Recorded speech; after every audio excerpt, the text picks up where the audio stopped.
Olá, meus amores! E aí, como é que vocês estão? Eu estou muito bem, melhor agora aqui gravando mais uma videoaula para vocês. E hoje eu estarei ministrando o componente curricular de Sociedade e Cultura, certo? Então, antes de começar a nossa aula, vamos procurar aquele local bem tranquilo e sossegado aí na casa de vocês? Encontraram? Ótimo! Agora vamos pegar o nosso material, a nossa apostila de Sociedade e Cultura, que eu tenho certeza que vocês já estão com ela aí, não é isso, meus amores? Então vamos lá? A nossa apostila de hoje refere-se a eu e meus antepassados, a história, a memória e a cultura, tanto minha como das coisas que aconteceram no passado. Então vamos prestar atenção para que a gente possa entender e descobrir muitas coisas do nosso passado. Vamos lá? Diz assim: a história é construída pelas ações que o ser humano pratica em diferentes lugares ao longo do tempo. Por isso, a história continua sendo feita a cada dia e nós participamos da sua construção. Aí vocês podem perguntar, como assim, professora? A gente participa da construção da história da humanidade? Sim, por exemplo, nós estamos agora passando por um processo de pandemia, não é isso? Daqui a alguns anos, vocês terão os filhos de vocês e vocês estarão contando como foi, que foi um momento muito difícil, tanto financeiramente, como também sentimentalmente, mais sentimentalmente, porque muitas pessoas perderam pessoas queridas, muitos perderam seus pais, seus irmãos, alguns perderam suas esposas, outros perderam seus maridos, filhos. Entenderam? Então vocês vão estar participando dessa construção, porque vocês estarão contando essa história aos filhos de vocês, certo, meus amores? Então por isso que nós participamos da construção de cada dia da nossa história. Aí continua. Geralmente procuramos saber sobre o passado, quando precisamos resolver alguma questão do tempo presente. Qual é a origem do meu sobrenome? Qual é a origem da humanidade? Quais foram os primeiros grupos humanos? E assim por diante. Para auxiliar nessa tarefa de conhecer e interpretar o passado, existe o estudo de história. Então, aí vocês podem dizer, mas professora, essa matéria da gente é de sociedade e cultura. E a história da gente está inserida na sociedade e na nossa cultura. Se eu não souber a história, como é que eu vou saber da cultura?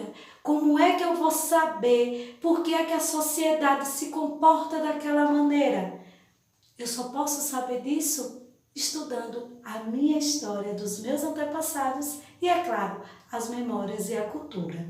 Dentro desse balãozinho de pensamento diz assim: pense em um fato que aconteceu em sua vida em uma época passada. Pense aí na mente de vocês. E aí vocês vão ver que o que aconteceu lá, se hoje está acontecendo ainda, se já ficou lá para o seu passado, ou se é um caso, né, um fato corriqueiro que sempre está acontecendo. Quando ele diz assim que a gente procura saber muito sobre a origem do nosso sobrenome, eu tenho certeza que muitos têm curiosidade de saber por que leva aquele sobrenome. Vocês já devem ter se perguntado, mãe, por que meu nome é Ronês de Maria dos Santos? Por que Maria? Porque é o sobrenome herdado da família da minha mãe. Minha mãe é Maria, o nome da minha avó era Maria Pureza. Então, sempre nosso sobrenome geralmente tem uma história. A mesma coisa do nosso nome. Aí vamos lá continuar? Todos os dias acontecem fatos que passam a fazer parte da história, mas existem acontecimentos que ocorreram há muito tempo, muito antes de nós existirmos. Como esses fatos são descobertos e explicados? Muitos desses acontecimentos passados só se tornam conhecidos através de pesquisas. Essas pesquisas são realizadas por profissionais, os historiadores. Se nós não tivéssemos eles, como nós saberíamos que já há muito tempo atrás já teve uma doença chamada peste bubônica, aonde as pessoas também utilizavam as máscaras. E aí a gente nunca na vida imaginou que nós pudéssemos vir passar por isso agora na nossa atualidade, né? Que a nossa sociedade pudesse estar passando por isso. É claro que tudo muda. Naquela época, antes, as pessoas eram afastadas, queimadas para que a doença não se propagasse. Hoje, graças a Deus, a ciência, o dom que Deus deu, nós podemos produzir vacinas e dessas vacinas ajudar a diminuir a perca das pessoas que amamos. Mesmo assim, vocês estão vendo, meus amores, quantas pessoas nós perdemos, não é isso? Então, esses historiadores, eles fazem esse trabalho, que é o de estudar coisas que aconteceram há muito e muito tempo atrás, aonde eu não existia, você também não. E a gente fica sabendo desses fatos devido a esses historiadores que foram pesquisando, pegando fatos e criando os relatos para que hoje a gente possa entender de muita coisa que aconteceu no nosso passado. E aí vocês podem dizer, no nosso passado? Sim, a partir do momento que você está hoje aqui, você tem o seu passado, o passado dos seus avós, do seu tataravós e assim por diante, né? Que nós podemos não existir, mas os nossos avós e tataravós já existiam há muito e muito tempo atrás. Aí diz, para tentar reconstruir o passado, os historiadores analisam todos os tipos de vestígios, registros que são deixados pelas pessoas, documentos, jornais, cartas, mapas, livros, utensílios, esculturas, moedas, filmes, fotos, objetos pessoais, construção e etc. É o que vai acontecer daqui a alguns anos. As matérias de jornais sobre a pandemia vão ser o quê? Documentos, né? Registros históricos para poder contar que ocorreu isso há 20, 30 anos. Isso daqui quando a gente vai mais adiante. Olha, 20 anos atrás, em 2021, não, em 2020, surgiu uma doença onde matou milhares de pessoas, não só no Brasil, mas no mundo todo. Então, será esses vestígios, esses registros? Vocês já viram os vestígios também, que eu já expliquei, né? Na aula de história, sobre aqueles vestígios que são deixados, as pinturas rupestres. Por isso que muitas vezes a gente entende, porque já criamos animais, porque isso vem desde aquelas épocas atrás.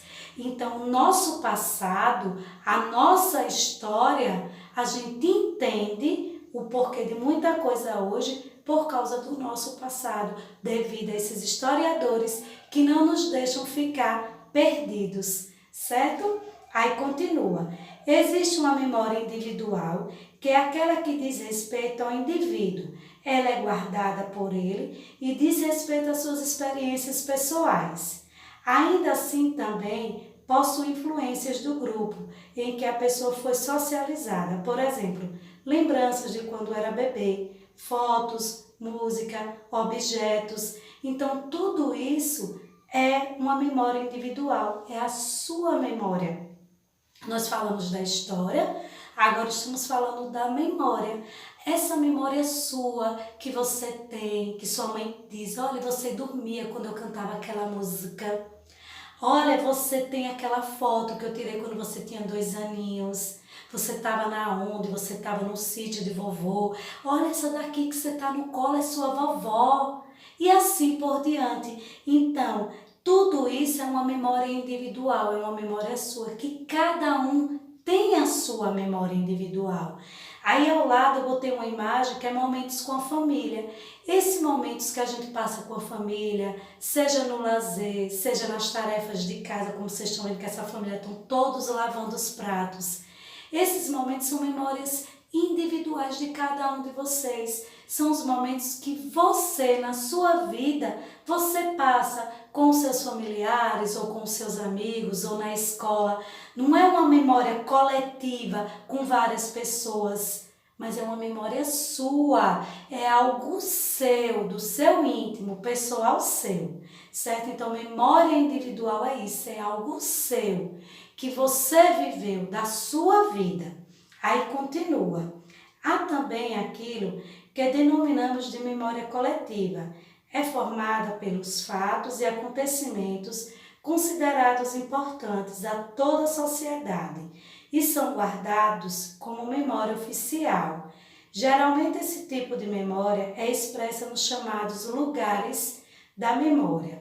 Por exemplo, os monumentos, os hinos oficiais, quadros, obras literárias e artísticas que expressam a versão mais aceita do passado de uma sociedade. Aí é tanto que eu coloquei aqui que diz assim: lugar santuário de Nossa Senhora Aparecida, que é um lugar onde guarda, recordações de uma memória coletiva de várias pessoas ali tem uma história daquele lugar. A mesma coisa quando ele diz aqui, é formado por fatos e acontecimentos considerados importantes para toda a sociedade.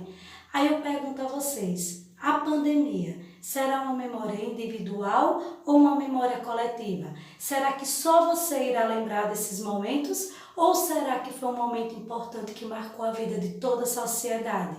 Hein? Isso mesmo, é uma memória coletiva. Por quê? Porque marcou a vida de todos, não só a sua. A mesma coisa são esses santuários, esses museus. Não marca só você, mas sim marca a história de um acontecimento importante que ocorreu aí. Aí é quando ele diz assim, memória é a capacidade do ser humano de guardar fatos e acontecimentos do passado e transmiti-los às próximas gerações, através de música, de texto, de imagens e etc.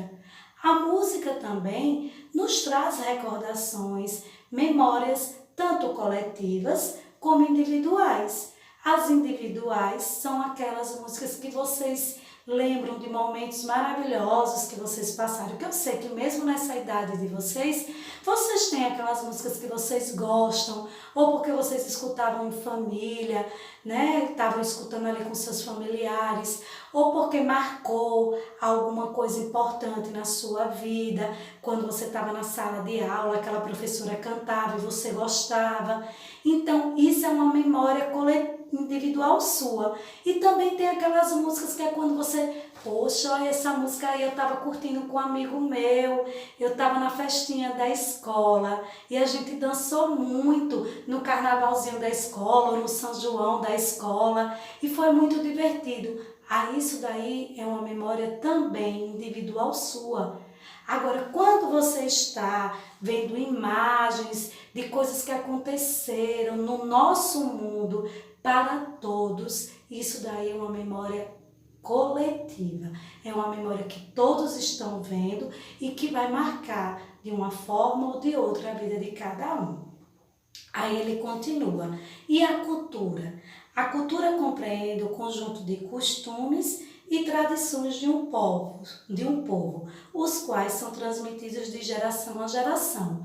Nós temos uma cultura aqui no nosso estado, que é da benção, Da a mãe, o pai, o avô, a avó. Nós também temos a nossa cultura festiva, que é o São João, é o Carnaval. E em outros locais também tem as culturas deles. tanto festivas como de alimento. Nós temos o nosso linguajar, nossa forma de falar, que não é igual a quem mora lá no sul, igual no norte. Eu já dei uma aula aqui para vocês que tem coisas que a gente chama de uma forma aqui na nossa região, como a tangerina, em outras regiões chama de mexerica. É a cultura daquele lugar. Muitos lugares a gente chama de vou comer aipim. Aí as pessoas, aipim? Porque lá se chamam mandioca.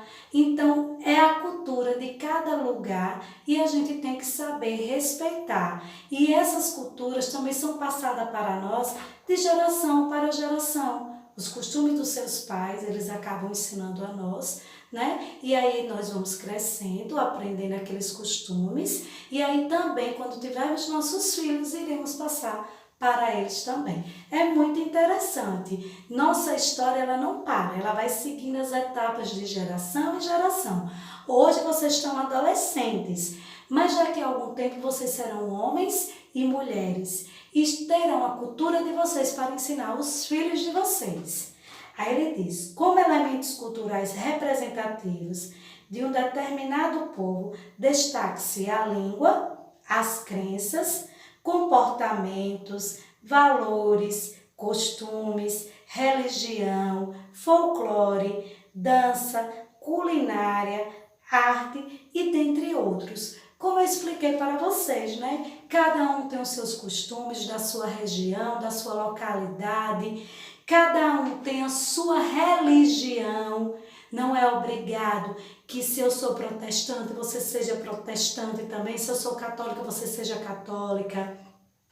Tem a dança, que em alguns lugares se dança muito frevo, como lá em Recife, já que a gente gosta muito de um forrozinho.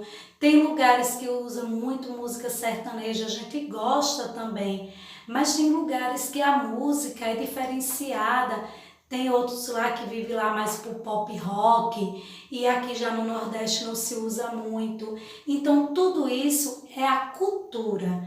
Tem a língua, como eu falei para vocês, né? Que mesmo no nosso país aqui, mesmo morando no Brasil, nem todas as pessoas têm o mesmo linguajar, falam as mesmas palavras com os mesmos palavras diferentes, mas com o mesmo significado, como eu dei já o exemplo anteriormente da mexerica, do aipim, e tem outros vários exemplos aí. Então, meus amores, para poder descobrir os meus antepassados, a minha história, a minha memória, a minha cultura, eu tenho que conhecer a história. Se eu não conhecer a história, eu nunca vou descobrir nada dos meus antepassados e nem entender o que está ocorrendo agora.